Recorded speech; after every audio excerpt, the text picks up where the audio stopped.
Welcome to McPlum, simple solutions served daily. In this video, I will show how to make T49 MTC full guide. Begin by gathering all parts, tools, and safety gear, and set up a clean, well-lit workspace.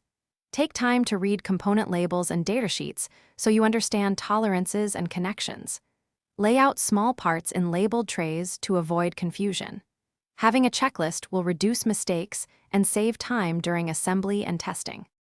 Start by organizing components by subassembly and follow the manufacturer order for connections and torque values. Use the proper tools and avoid improvising with mismatched bits that can strip fasteners.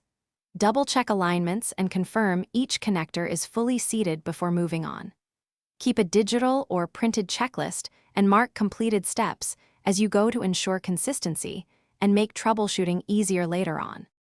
If you're finding this guide helpful, please subscribe and like to support more content.